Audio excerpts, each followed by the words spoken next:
Isang magandang araw po muli sa inyong lahat, mga minamahal kong mga magulang at kapatid sa Panginoon. Minsan pa, ito ang inyong lingkod, si Pastor Ruel Camia po, mula po dito sa Winnipeg, Manitoba, Canada, para po sa ating pag-aaral ng Salita ng Diyos ngayong umaga. Welcome po sa Tinig ng Pag-asa. Sa umaga pong ito, mga kapatid, ang ating pag-aaral ay pagpapatuloy po ng ating series on the attributes of God. At sa araw pong ito, ang ating pag-aaralan ay yung tinatawag na the transcendence of God.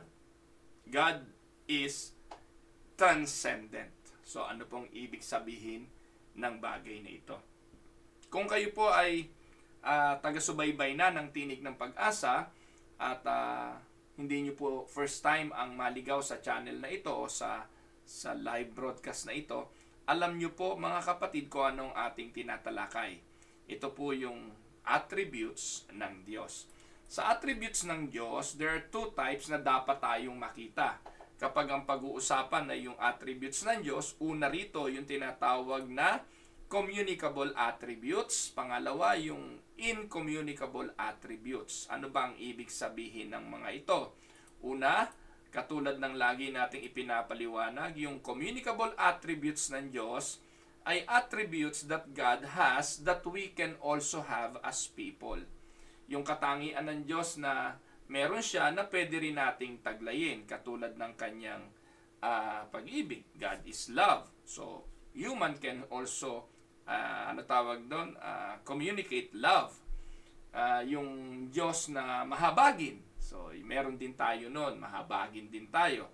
Yung Diyos ng compassion, yung Diyos ng mercy. So, yun po yun. So, makikita po natin yun sa Diyos na communicable yun. Pwede ring taglayin ng tao. At some extent, yung mga katangiang yun ng Diyos. So, meron pong tinatawag na communicable at meron ding tinatawag na incommunicable. Ano naman yon? Ito pong incommunicable attributes ay mga karakteristik na only God can have. Characteristic that cannot be shared with His creatures. At ito po yung ating tinatalakay, yung mga incommunicable attributes ng Diyos. Mga attributes na tanging siya lang ang nagtataglay. Incomparable, hindi pwedeng maipasa, hindi pwedeng gayahin, hindi pwedeng taglayin ng anumang nilalang. Sapagkat ang mga karakteristik na ito ay tanging Diyos lang ang magtataglay. So ano-anong mga halimbawa ng mga incommunicable attributes na ito na ating mga tinalakay? Isa, yung omniscient ng Diyos. God is all-knowing. No? Meron bang all-knowing? No? May kilala tayo, nagdudunong-dunungan. May mga kilala tayong tao na parang lahat alam, pero ang totoo, hindi naman ganon dahil Diyos lang ang nakaaalam ng lahat. So, God is present everywhere. So, omnipresent. So, pwede siyang nandito ngayon, kapiling ko, pero kapiling mo rin dyan sa tabi mo habang ikaw ay nakikinig ng Tinig ng Pag-asa. Siya ay present sa panahon ng ligaya, ng lungkot at bawat karanasan ng ating buhay. Omnipresent siya. Sa panahon ng pagdadalamhati, nandun din siya. Sa panahon ng kakulangan at kasaganaan, nandun din siya. Pangtatlo, yung omnipotent of God, yung omnipotence, no? God's omnipotence. So God is so powerful, walang kapangyarihang hihigit kesa sa Kanya. So ang Diyos po ay makapangyarihan. He is all-powerful. Yun po yung omnipotent. Natalakay na po natin ang mga bagay na yan. Kaya kung bago lang po kayo sa Facebook na ito o sa atin pong gawain sa Tinig ng Pag-asa, pwede nyo po yung balik-balikan. Nasa YouTube channel po natin yan sa Tinig ng Pag-asa YouTube account. Pang-apat, yung immutability of God. Ano ibig sabihin yan? Immutable, yan po yung ating tinalakay noong nakaraan at ngayon po ang ating tatalakayin ay yung transcendent of God. God's transcendence. So yan, at yan po yung pagtutuunan natin ng pansin. Ang tanong, what does it mean that God is transcendent. So before that, ito pa yung tatalakayin natin bukas, the sovereignty of God at yung self-existence of God. So, yan po yung mga 7 attributes na tanging Diyos lang ang nagtataglay. Ano po? At nakaapat na po tayo. Ngayon po, panlima. Ayan. So, let us go now to our subject. God's attributes, God is transcendent. And what does it mean that God is transcendent? Unahin po muna natin ang kahulugan nito sa dictionary. Ano po ba ang ibig sabihin ng transcendence? So, ang ibig pong sabihin niyan, beyond or above the range of normal or merely physical human experience. Surpassing the ordinary or exceptional. So, sa Webster, ang kanyang definition ng transcendence ay beyond or above the range of normal. So, ang Diyos po ay transcendent, He is above and beyond. No, hindi po siya pwedeng pumailalim kahit kanino. Siya po ay higit kahit kanino, lampas kahit kanino, at iyon po yung ibig sabihin nito, surpassing everything, surpassing the ordinary, transcends to all time, space, and human history.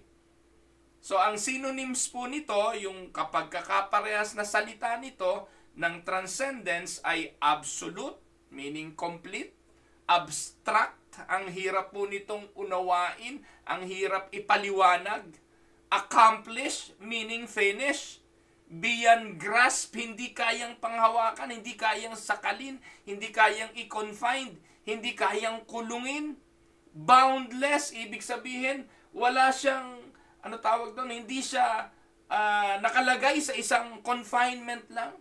Hindi siya pwedeng talian, and consummate. So, yun po yung synonyms ng salitang transcendence.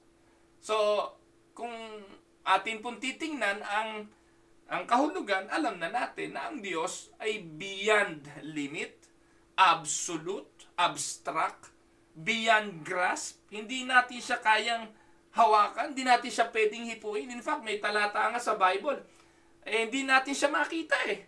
Sabi niya kay Moses hindi mo pwedeng makita mukha ko. Pag nakita mo ako, mamamatay ako. That is how God is. Mamamatay ka pag nakita mo yung mukha ng Diyos. So, iyan po siya, yung kanyang consuming power. So, ang ibig sabihin, beyond or above the range of mere physical human experience. Ganun katayog ang Diyos. So, yun po ang ibig sabihin ng transcendence. Now, let us look at it on the biblical context. Yan po ang ibig sabihin yan sa dictionary. Tingnan naman natin ang biblical context ng transcendence. In the context of the Bible, transcendence refers to the aspect of God's nature in which He is beyond human comprehension, not just in knowledge or wisdom, but also in time and space. So ito po yung biblical meaning ng transcendence. Ang ibig sabihin, God and His nature and His aspect is beyond human comprehension. Hindi kaya ng ating isipan. Kaya may mga tanong at tanong tayo na hindi natin kayang sagutin. May mga bagay tungkol sa Diyos na hindi natin kayang unawain.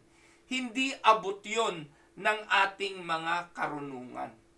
No, ito po yung ibig sabihin nun, na talagang God is portrayed as being beyond creation itself and is not constrained by it. He exists outside and within all space and time, and yet is uncontainable by the universe. Can you imagine? Paano niyo papaliwanag yun? Ang Diyos ay nag-exist outside and within all space, pero hindi mo siya pwedeng ilagay lang sa isang lugar. Paano niyo ipapaliwanag yung God is everywhere? Nandun siya sa east, sa west, sa north, sa south. Pero hindi mo siya pwedeng kulungin lang sa isang lugar. That is how God is. Kaya, ang tanong, abot ba ng isipan natin yon, mga kapatid? Abot ba yun ang ating pangunawa? Napakahirap. Pero, iyon po yung tinatawag na transcendence of God. And this attribute places Him in a wholly different category from that which is natural or earthly. Alam niyo po, ang pagkaunawa ng tao sa Diyos ay napakalimitado. Tinitingnan natin ang Diyos, most of us look at God as a God na may limitasyon. Tinitingnan natin ang Diyos na meron lang kayang gawin at hindi kayang gawin. Tinitingnan natin ang Diyos na matatagpuan lamang sa mga partikular na lugar na kailangan doon mo siya puntahan kasi doon mo siya makikita. Kaya lahat ng relihiyon ganun eh. Para matagpuan mo ang Diyos ng Islam, pupunta ka sa Mecca, pupunta ka sa Medina. Doon sa mga lugar na yon, doon mo matatagpuan ang presence ng Diyos.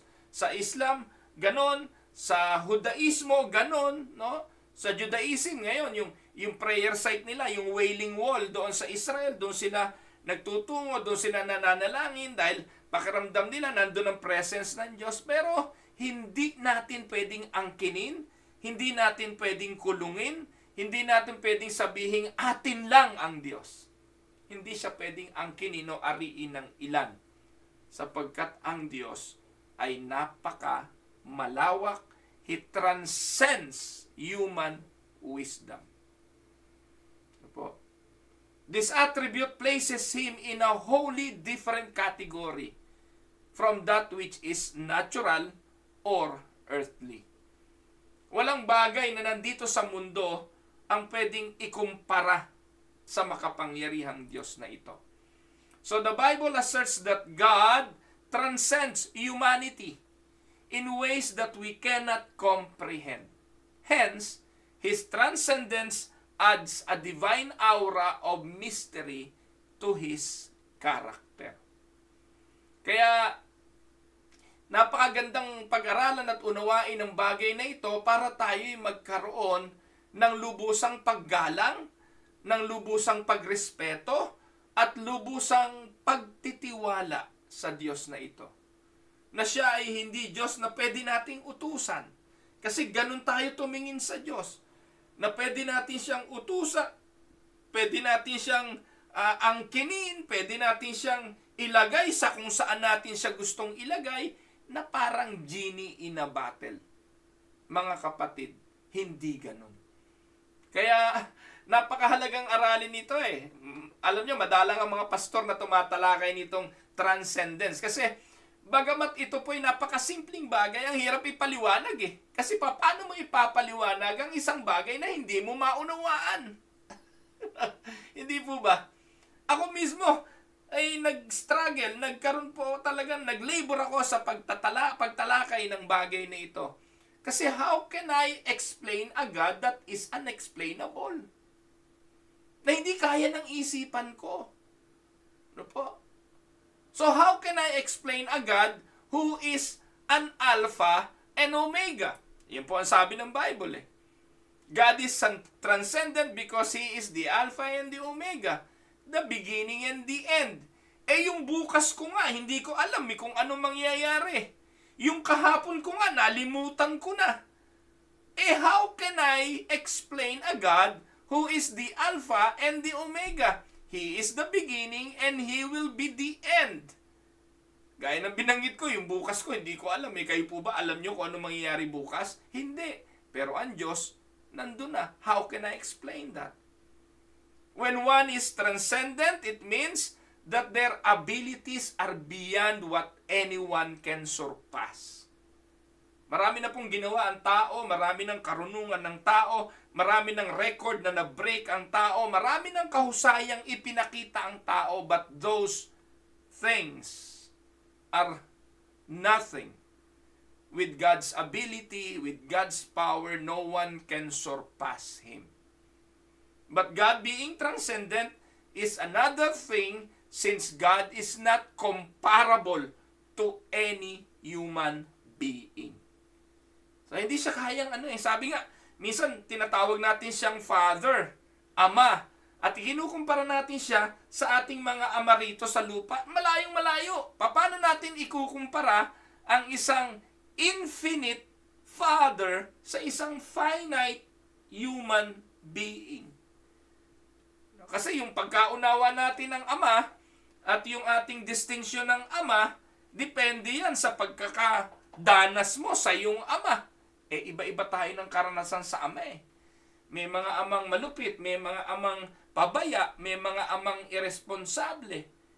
Kaya kung ikukumpara natin ang Diyos sa Ama, limitado rin yung ating magiging pagpapaliwanag. So, yung transcendence, ang ibig sabihin, incomparable. He is not comparable to any human being. Amen po mga kapatid. Bagamat ang Biblia ay nagbibigay ng mga ganong halimbawa. Kinukumpara ang Diyos bilang Ama, bilang daan, bilang katotohanan, bilang buhay, bilang pintuan, bilang tinapay. Maraming pagkahalintulad eh. But, incomparable to any human being ang Diyos natin. No? So, yun po yun. So, what does it mean that God is transcendent? Tingnan natin ang Bible. Sabi po ng Isaiah 55:8 and 9. No, tingnan po ninyo, sabi diyan. For my thoughts are not your thoughts, neither are your ways my ways, declares the Lord. For as the heavens are higher than the earth, so are my ways higher than your ways, and my thoughts than your thoughts. Can you imagine mga kapatid? Nang sinulat ni Isaias ang bagay na yan, ipinakikita ni Isaias, hindi natin kaya ang isip ng Diyos. Kaya yung mga pastor ngayon na nagdudunong-dunungan, na nagsasabing alam nila ang isipan ng Diyos, merong ipinasasabi sa kanila ang Diyos, merong pahayagan Diyos sa kanila, bagong revelasyon ng Diyos, nang loloko lang yung mga yon. Dahil dito po sa talatang ito, grabe po, napakatindi. And to say that God is transcendent is to say that God is above what He has created. And God is not dependent on what He has created or made. Tandaan po ninyo mga kapatid, wala tayong pwedeng idagdag sa Diyos ni ang ating mga pagsamba. Tandaan po ninyo, minsan nakala natin, nadagdagan natin ng Diyos sa pamamagitan ng ating worship, ng ating papuri, na parang may ibinigay tayo sa Diyos, na may utang na loob siya, na gantihan tayo dahil sinamba natin siya. Mali!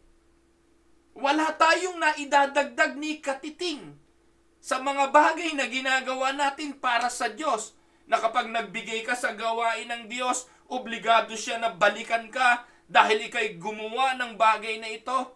Hindi natin siya pwedeng kontrolin sa pamamagitan ng mga bagay na ginagawa natin.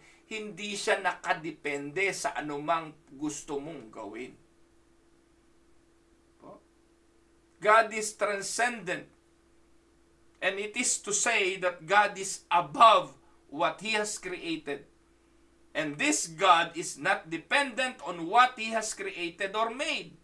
Rather, creation, we are completely dependent on Him.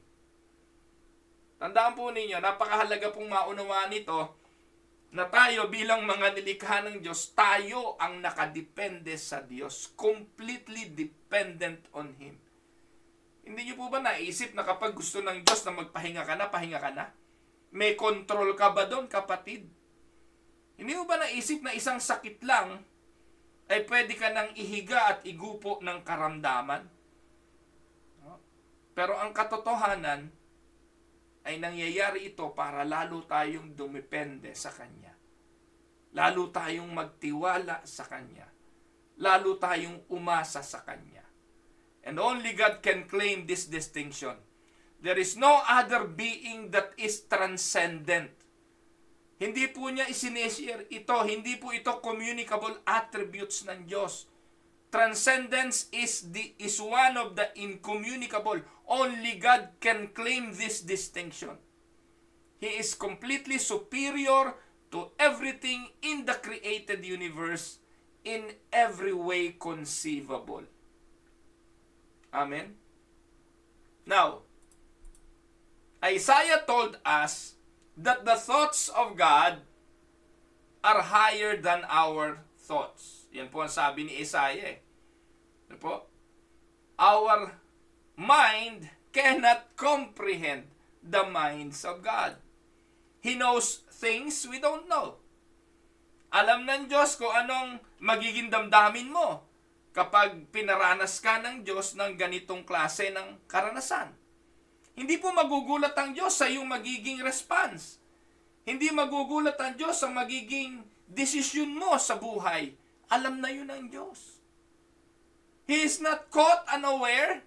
He is not surprised by your reactions. Tayo, hindi natin alam yun eh. Hindi natin alam kung anong magiging sagot natin sa mga suliranin ng buhay. Hindi natin alam paano tayo magre-react. Kaya nga madalas natin pinupukpuk ang ulo natin. May nagawa tayo ngayon na minsan mamaya lang pagsisisihan natin. Ba't ko ba nagawa yun? Ba't ko ba nasabi yun?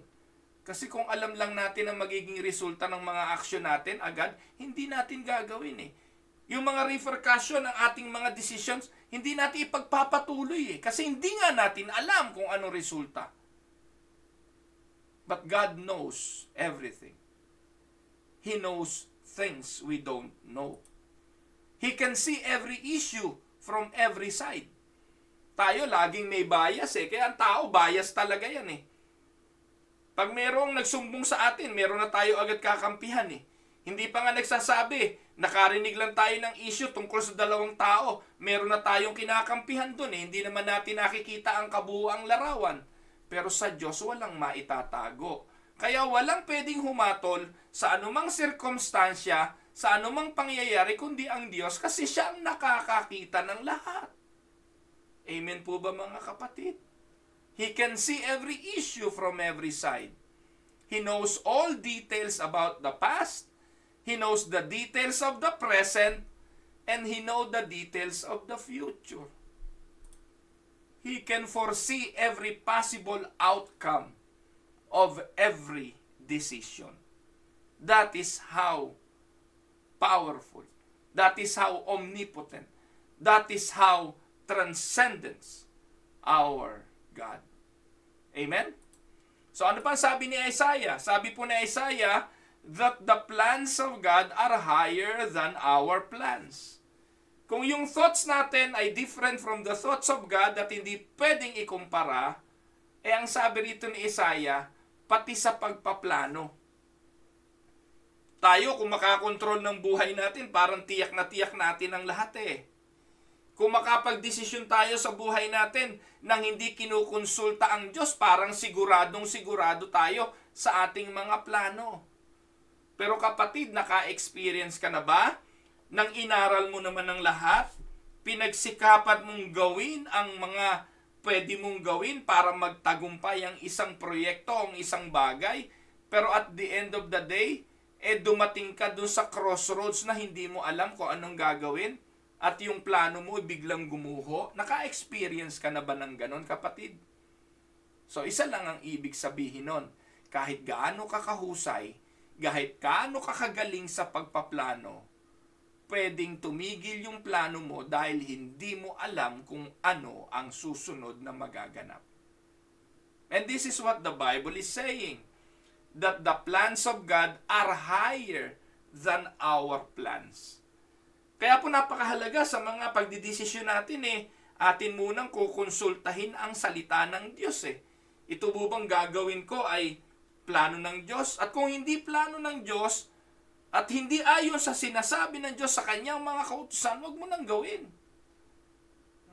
Una, ito, sa mga kabataan ngayon, mag-aasawa ka, hindi mo ka pananampalataya. No? Hindi baling magkaiba kayo ng simbahan, basta parehas ang pananampalataya nyo. Parehas ang inyong pinaniniwalaan. Ang problema, banat ng banat dahil nga ito ang damdamin, dahil maganda, dahil pogi, gusto na to, pwede na to, kahit na hindi ka pananampalataya. Sinasabi naman ng Biblia, huwag kayong makipamutong, makipatol sa hindi ka pananampalataya. Ano nangyayari? E di, sa unang taon pa lang ng inyong pagsasama, problema na. Pagpapakasal pa lang, problema na. Saan tayo magpapakasal? Sa pastor mo o sa pastor ko? O sa pari mo o sa pastor ko? Para wala na lang problema, huwes. Can you imagine? Yung isang pinakamahalagang saglit sa buhay ninyo bilang mag-asawa, which is a spiritual union, yun yung marriage ang magkakasal sa'yo, hindi nga Kristiyano. Yung huwes na lasinggero o huwes na babaero ang magkakasal sa'yo, anong ipapayo nun sa'yo?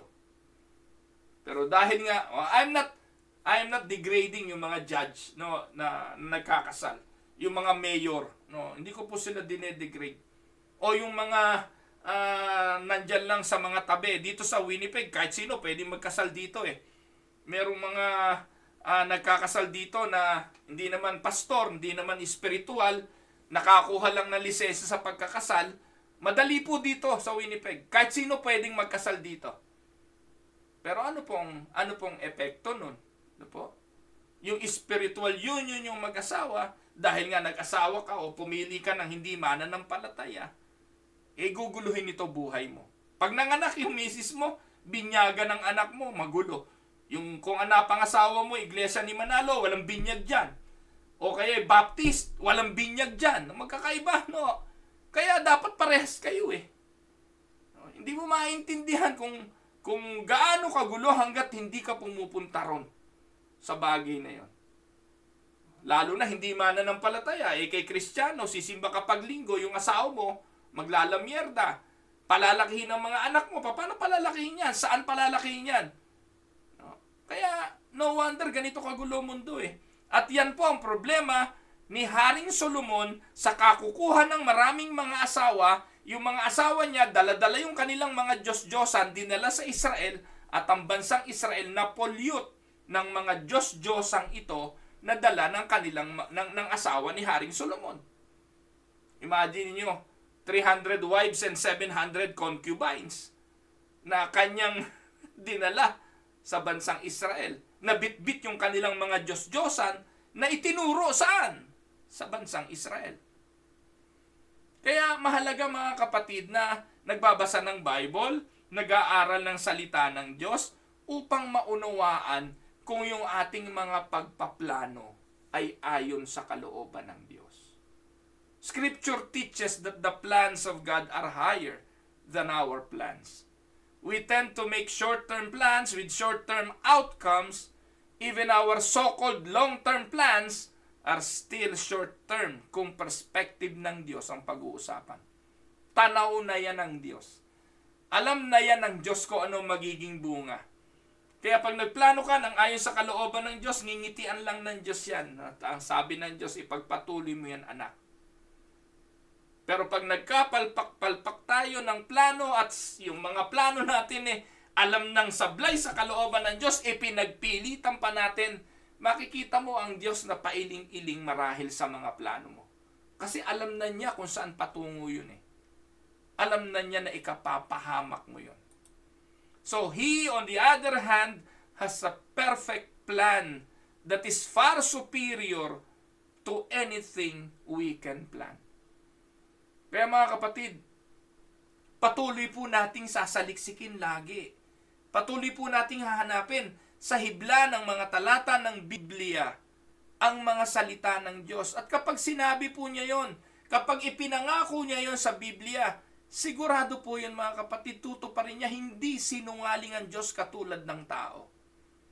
At parati po na mamuhay tayo sa pagkaunawang ito. God is transcendent. He is orchestrating things that we would never naturally perceive, with the long-term goal that many will come to faith in Jesus Christ and forever give Him glory. Amen? He is the one orchestrating. Alam mo kapatid, pati ang panonood mo ngayon sa Tinig ng Pag-asa, dito aksidente. Dinala ka ng Diyos sa channel na ito. Ang daming pwedeng buklatin sa Facebook. Ang daming dumadaang video sa Facebook. Puntahan nyo lang po sa Facebook, makikita nyo yung mga live Naku, tingnan ninyo, napakaraming live. Meron pong nagla-live selling, nagbebenta ng kung ano-ano. Meron pong nagla-live ng mga pornographic materials. Meron pong nagla-live ng kung ano-anong ibinebenta at kung ano-ano pa. May mga pastor, ang dami. Nagla-live yung mga kulto, nagla-live yung mga sabadista, nagla-live ang lahat ng mga napakaraming mga pastor. At hindi mo na malaman kung sinong nagtuturo ng katotohanan sa sobrang dami. Pero ito sasabihin ko sa inyo ngayon, kayong mga nakasubaybay, hindi po aksidente ito. Dinala kayo ng Diyos dito para marinig ninyo ang katotohanan ito na ang Diyos ay transcendent. Amen? No? He is the one orchestrating everything. So Scripture teaches also that the motives of God are higher than our motives. Ayan, alam niyo mga kapatid, lahat ng ginagawa ng tao ay bunga ng motibo. Yung pag-ibig na ginagawa natin ipinapadama, bunga yan ng ating motibo. Yung pagtulong sa kapwa, pagdamay, pananalangin sa iba, yan po ay nakadepende sa motibo. Yung pong mga ngayon, sa panahon natin ngayon, yung mga tumutulong, asahan ninyo, most of the time, may kamerang nakatutok. No? For the views. Dahil po sa social content, kaya nila ginagawa. Pero alam niyo po yung motibo ng Diyos na po is higher than our motives. Hindi po kailangan ng Diyos ng parangal. Hindi kailangan ng Diyos ng palakpak sa kanyang mga ginagawa. Wala tayong pwedeng idagdag sa Diyos para siya'y maging Diyos. Tayo po, most of the time, yung motive natin parating makasarili. Yung ating motibo parating likha at bunga ng ating pagiging makalaman. Kaya yung mga ginagawa natin sa buhay, ang motibo ay mag-ani at mag-harvest ng bunga sa laman. Pero ang sabi ng Bible, the motives of God are higher and different from our motives. Our motives are often impacted by what? By corrupting presence of sin and selfishness. Alam yan ng Diyos na ang ating mga motibo laging makasarili. But God's motives are pure and incorruptible. He is sovereign over His creation and acting for our benefit, and God's motives are completely holy and good. Amen? So purihin po natin ang ating Panginoon. There are a lot of meaning as to why God is transcendent, and one of the most powerful reason is that God created all things. Marami pong meaning yung transcendent ng Diyos, pero one of the powerful reasons ay yung pagkakalikha niya sa langit at lupa. That is God showing of His transcendence. God created the heavens and the earth. He created all things, both the fathomable and the unfathomable. Ano bang ibig sabihin yan? Nilikha ng Diyos ang mga bagay na ating nauunawaan at yung mga bagay na hindi natin napag-uunawa. Siya ang may gawa nun.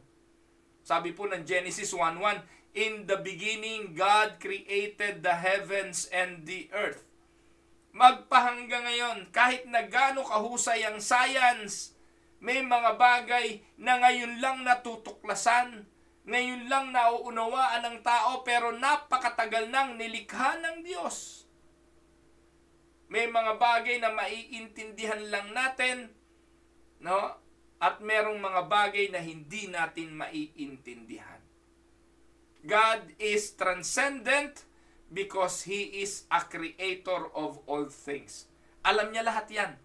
Wala siyang pinalampas dyan. Kaya niya yan inilagay dyan kasi alam niya kung anong layunin yan.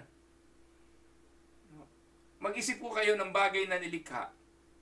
Mag-isip po kayo at unawain po ng inyong isipan, sasakit lang ulo nyo.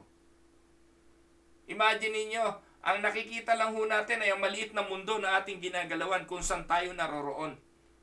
Pero imagine ninyong ilabas ninyo ang pagkaunawa sa maliit na mundo na meron ka. Makikita mo, ubod mo ng liit, tuldo ka lang. Kaya sabi ng Bible, alabok ka lang. You are just a dust. At sa alabok ka rin babalik. Gano'n ba kaliit yung alikabok? Imagine ninyo mga kapatid, ilabas mo ang sarili mo sa iyong mundo. Ilabas mo doon sa barangay doon sa city doon sa probinsya doon sa bansa, ilabas mo sa kontinente, ilabas mo sa mundo mong napakaliit na umiikot sa kanyang orbit, merong galaxy, may universe, may Milky Way, at naku po mga kapatid, nasa ng Diyos? He transcends all of this creation. Imagine niyo, naiisip niyo po ba yun? That is how God is. Siya ang may likha ng lahat ng yan. Ng universe at everything. Nanonood naman kayo ng mga Discovery Channel Yung satellite, kapag tinutukan yung mundo, di ba, lit-lit ang mundo? Tapos ilalayo pa yung camera ng satellite. No? Lalayo sa mundo, ang mundo tuldok na lang din. Pero nandun ho tayong lahat sa mundong iyon. Na yung mundong iyon, pinapatnubayan, ginagabayan, alam ng isang Diyos na makapangyarihan ang lahat ng nangyayari doon. Walang nalilingid sa Kanya. So He is the Alpha and the Omega, the beginning and the end. Despite being creator of all things, huwag niyong kakalimutan, God made you in His image. Sa kabila ng ganun kalaki ng Diyos, ganun kalawak ng Diyos, ganun ka makapangyarihan ng Diyos, ganun ka transcendent ang Diyos, ubod ng sarap unawain na tayo'y nilikha sa Kanyang wangis. Sa Kanyang wangis, nilalang niya ang tao, babae at lalaki. God loves His creation so much that He made humans guardians of His creation. Hindi po ang mga hayop ang pinagbantay ng mundong ito. Hindi mga hayop ang pinamahala sa mundong ito. Ang tao ang ginawang tagapagbantay. He made human guardians. God is transcendent and He made us in His own image to watch over what He has made. Mga kapatid, ang katotohanan ito'y nagbibigay ng pag-asa sa ating mga buhay at nagbibigay din ito ng meaning at purpose kung ano ang ating mga dapat ipamuhay. The fact that we are made by a transcendent God and we were made in His image and likeness, therefore, we must be thankful to God for making us special among all beings. Genesis 1:27, anong sabi? So God created mankind in His own image. In the image of God, He created them. Male and female, He created them. So yan po yung isa sa nagpapakita ng transcendence of God.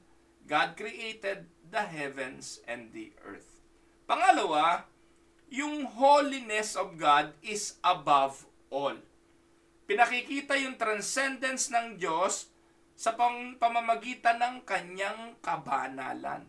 God is the most holy being in the universe and beyond.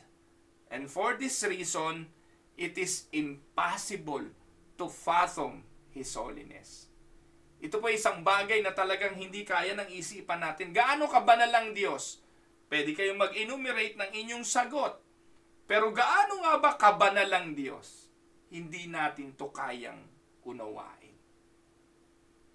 Sa Exodus 33 verse 20, ano ang sabi diyan? Sabi niya kay Moses, "You cannot see my face, for no one may see me and live."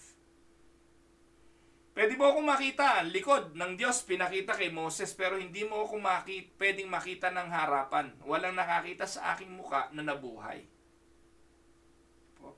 It is written, as the Lord told Moses, "You cannot see my face, for man shall not see me and live." That is how holy our God. Alam niyo po, yung Ark of the Covenant, kung saan nandun yung salita ng Diyos, banal din yun eh. Ang pwede lang humipo doon, mga Levita. Pag hinipo ng hindi Levita yun, patay eh. Ano po? Kaya makikita niyo mga kapatid, yung kabanalan ng Diyos eh. Nagtatanggal nga ng panyapak si Moses eh. Kapag pupunta ron sa bundok ng Diyos. That is how holy God is. Pero ngayon, kung kausapin natin ang Diyos, wala nang kabanalan eh. Pag pumunta ka sa mga simbahan ngayon, tingnan mo ang mga tao kung maglundagan, magpaikutan, magtatahol, magpagulong-gulong. Is that the proper way to approach this holy God? Is that the way we should come to God? Alam niyo po ang sabi ng Psalms 99. Ang sabi po, verses 1 to 9. Siyam na verses lang naman yan, Psalm 99. Sabi po dyan, ang ganda, the Lord reigns, let the nations tremble. He sits enthroned between the cherubim, let the earth shake. Tingnan niyo po, that is how we should approach God. Nagahari ang Diyos, ang mga bayan ay manginig. Siya'y nakaupo sa trono ng mga cherubim, let the earth shake. Great is the Lord in Zion, He is exalted over the nations, let them praise your great and awesome name, He is holy. The King is mighty, He loves justice, you have established equity. In Jacob you have done what is just and right. Exalt the Lord our God and worship at His footstool, He is holy. Binanggit dito sa verse 6, Moses and Aaron were among His priests, Samuel was among those who called on His name. They called on the Lord and He answered them. He spoke to them from the pillar of cloud. They kept His statutes and the decrees He gave them. Lord our God, you answered them. You were to Israel a forgiving God, though you punished their misdeeds. Exalt the Lord our God and worship at His holy mountain, for the Lord our God is holy. Nakita niyo po mga kapatid, panginginig ang dapat po na ibigay natin sa Diyos sa Kanyang kabanalan. That is how holy our God is. Bagamat may binanggit na mga kapahayagan tungkol sa kabanalan ng Diyos, kulang pa rin para ito'y lubusan nating maunawaan. Sa mga verses na yan, God's holiness is emphasized as well as His influence in all nations. This is one of the reasons why He is transcendent, because His holiness is without bounds. Yung kabanalan ng Diyos sa panahon ni Moses, sa panahon ni Aaron, sa panahon ni Samuel, is the same holiness sa panahon natin ngayon. Kung noong araw, bawal makita ang mukha ng Diyos at mamamatay ka, ganun din ngayon, ganun siya kabanal. At ang sabi, dapat manginig ang mga bansa. Let the earth shake. Kaya alam niyo po mga kapatid, yung salitang Yahweh, wala po yung vowel eh. Yung YHWH, yung tetragrammaton. YHWH. No? Kasi po, hindi malaman kung anong ilalagay mo dun eh, para mabasa. Pwedeng lagyan mo ng vowel na letter O, Yoho, o vowel na letter I, Yiwi, o kaya letter E. No? Pero naisipan po ng mga Bible scholar na lagyan nyo ng vowel na A at saka E, kaya naging Yahweh. Pero basically, yung YHWH na pangalan ng Diyos ay panaghoy. Lamentations. Na iyon po mga kapatid, ang tawag ng mga Israelitas sa Diyos dahil hindi po nila pwedeng i-confine at kulungin ang Diyos sa isang pangalan. Kaya nga, nang nagpakilala ang Diyos ang sabi niya, ako nga. Ano yun? Pangalan Paano po kita ipapakilala, Panginoon, sa bansang Israel? Ang sabi ng Diyos kay Moses, ako nga. I am what I am. Kaya every time na tinatawag ng bansang Israel ang Diyos, tinatawag nila ito panagoy, Yahweh! Ganon. Kaya naging Yahweh. Pero pwede rin yung Yahweh! Lamentations, pagtaghoy. Kasi tumatawag lang tayo ng may katotohanan sa ating buhay kapag tayo'y tumataghoy, nahihirapan. Kaya every time na dumadaing ka ng napakasakit, naranasan ko po ito mga kapatid, nung ako'y naoperahan, nawala na yung pampamanhead, naku po, napakasakit, hindi ka pwedeng umubo. Pag umubo, parang sasambulat yung pusod ko sa sakit. Hindi ako makakatulog. Ano po? Huwag na yun yung sumakit na lang ang ngipin mo, na wala kang Tylenol. Di po ba? Halos buong lahat ng katawan mo masakit dahil lang sa kapirasong ngipin. At tayo'y tumataghoy. Ganun ka banal yun. Kaya hindi ibinigay ng Diyos yung pangalan na yun para lagi nilang miyat-miyat, Panginoon, Panginoon, Panginoon. Yung mga nagdadasal ngayon.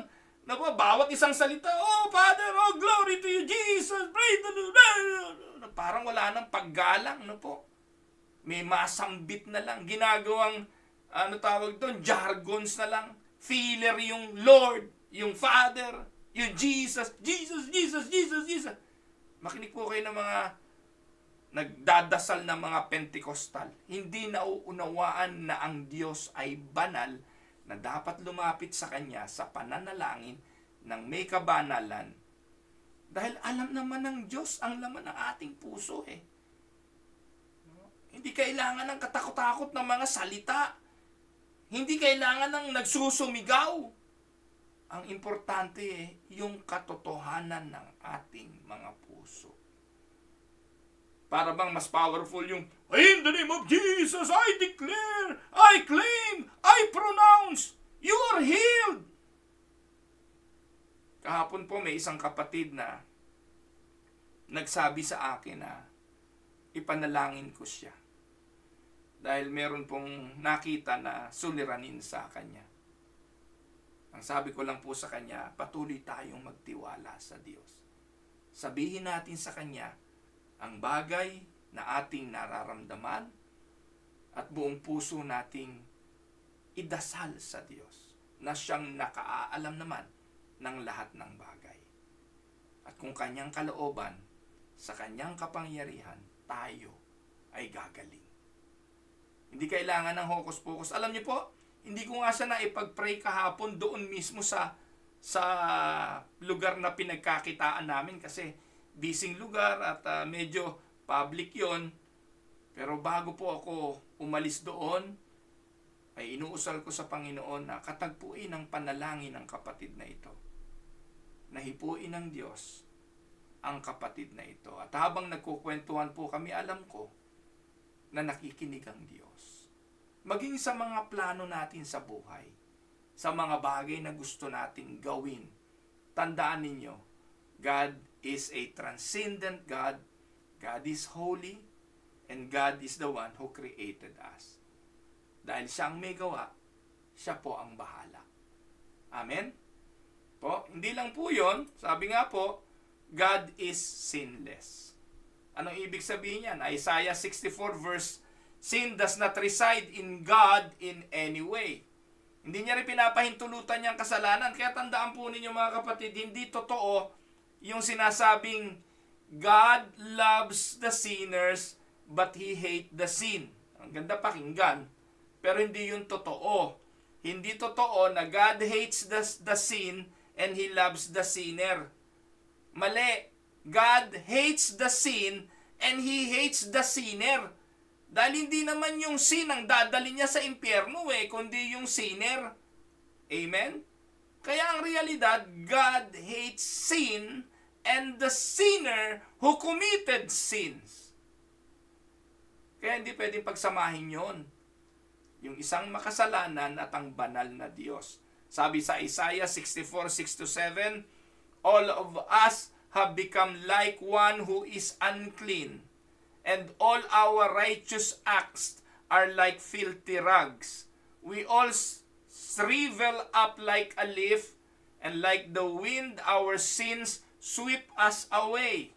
No one calls on your name or strives to lay hold of you. For you have hidden your face from us and have given us over to our sins. No, kaya po, yung mga taong namumuhay sa pagkakasala, pinapahintulutan ng Diyos. Hindi ka naman sasawayin eh. Sige, go on. Yung namumuhay sa pangangalo niya, sige pa. Hindi ka naman sasawayin eh. Gusto mo yan eh.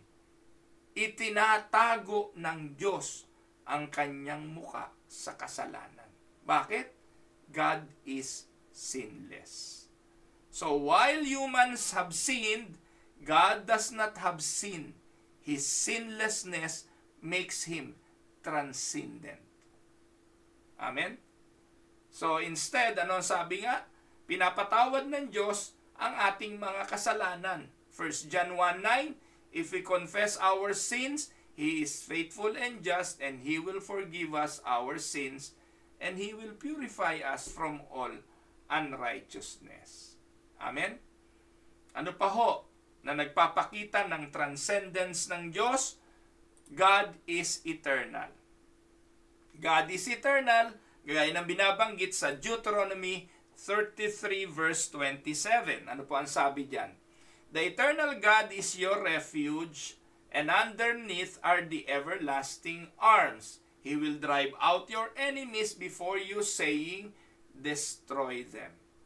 And Jeremiah chapter 10 verse 10, but the Lord is the true God, He is the living God, the eternal King.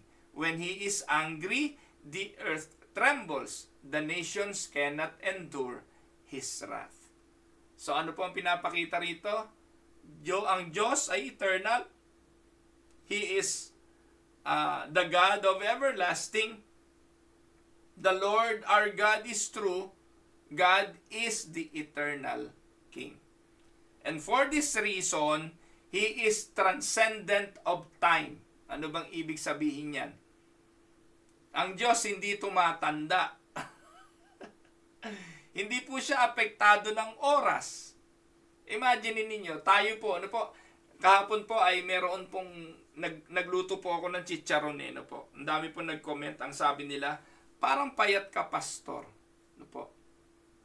No, kasi dati malaki po ako, mataba po ako. Ngayon medyo hindi pa rin po naman payat, pero nababawasan na po yung timbang.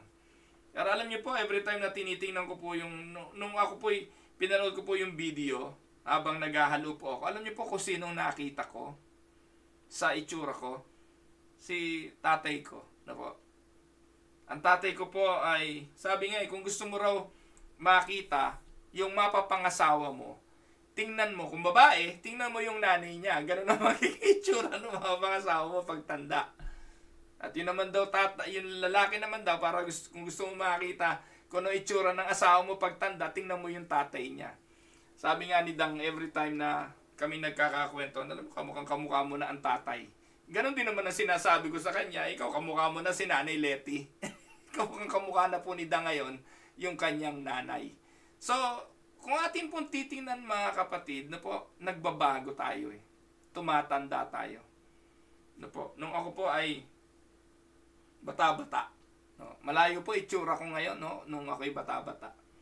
Po, hindi naman sa pagyayabang, medyo hindi tayo kapangitan. No? May itsura rin naman po ang inyong lingkod. Pero ngayon po, pag tinitingnan ko mukha ko sa salamin, no po, pag ako po ay nagising sa umaga, no, wala pang hilamos, sabi ko, ano ba naman? Itsura ko, no? Patanda na ng patanda.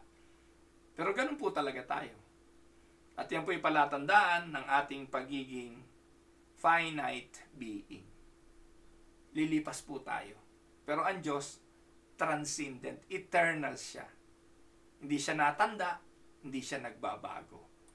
So, being eternal means lasting forever, without bounds, and is the beginning and the end.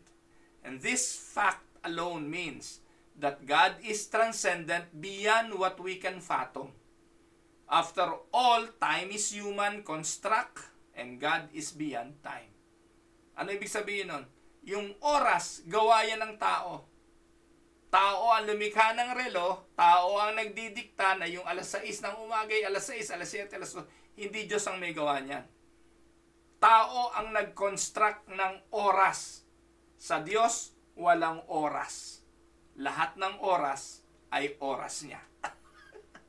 Tayo, no? May tayong nag-invento ng oras eh. Nung time, it is us, human, who invented that. But God is transcendent. He is beyond time. God being eternal gives us the yearning to be with Him and gives us the hope that our future and even our future loved ones are also be able to be with Him. Amen? Yun po yung ating pananampalataya. God is transcendent means that He is beyond anyone and anything in this world. After all, He created the heavens and the earth. He is also the most holy being above all and is sinless, eternal. Knowing that God is transcendent will give us hope. It will give us aspiration. It will give us yearning and meaning to our lives in this world and the world to come until we become united with Him forever. Now, ang tanong nga ito, anong pakinabang natin sa pagkaintindi ng bagay na ito? Why is God transcendence important to believers? It is very important for multiple reasons. One, it reinforces our faith in a divine figure who exists beyond the small details and constraint of our immediate reality. Ang paniniwala tungkol dito consoles us during periods of suffering, during periods of grief, during periods of uncertainty, and offered assurance that God's plans surpass human understanding. Ito po ang benepisyo, ito po ang kahalagahan ng pagkaunawa sa transcendence of God. Second, God transcendence underscores His sovereignty and omnipotence, element that comfort believers with the knowledge that He has ultimate power over the universe. And lastly, it heralds a God who is more than capable of maneuvering the complexities of life and whose wisdom is beyond human understanding. Totoo naman na marami po tayong hindi naiintindihan. Minsan po, narinig ko na po sa ilang kapatid, bakit nangyayari ang mga bagay na ito? Kung minsan pa naman, dapat ngayon namin ini-enjoy ang buhay. Kung kailan pa naman, ngayon namin nararanasan ang kasaganaan, saka naman nangyari itong ganitong mga bagay. Ang hirap intindihin, hindi po ba? Beyond our human understanding. But take note mga kapatid, we cannot take the reality that there is a God who is more than capable of maneuvering the complexities of life. He is still the one who is in control. Amen? So in addition, God's transcendence underscores His sovereignty and omniscience. He is God and He is always God. Now, when do believers most experience God's transcendence? Kailan natin lubusang nararanasan ang transcendence of God? Sabi po, believers like you and me experience God's transcendence most acutely during times of suffering, during times of loss, or adversity. Kaya, mentras ikaw ay nandoon sa pagdurusa, nandoon sa panahon na ikaw'y nawalan, nasa mga panahon ng kapighatian, doon lubusan mong mararamdaman, ma-experience ang tinatawag na transcendence of God. In these moments, we find solace in relying on a divine figure whose wisdoms and plans are beyond our human understanding. It provides hope and strength amid trials, promoting endurance, resilience, and continued faith. We also encounter God's transcendence during periods of personal reflection sa ating pananalangin at sa pagbabasa ng banal na kasulatan. And lastly, in these moments of inner exploration and longing for spiritual connection, the realization of God's infinite nature often brings comfort, providing a sense of safety and both emotional and spiritual stability. Amen? Diyan sa mga oras na yan, lubusan at labis nating nararanasan ang transcendence of God. So I hope na unawaan po natin ang bagay na ito at dalahin tayo nito sa lalo pang pagtitiwala sa ating Diyos na makapangyarihan. Ito po ang inyong lingkod, si Pastor Ruel Camia po, mula po dito sa Winnipeg, Manitoba, Canada, para po sa Tinig ng Pag-asa. God bless mga kapatid.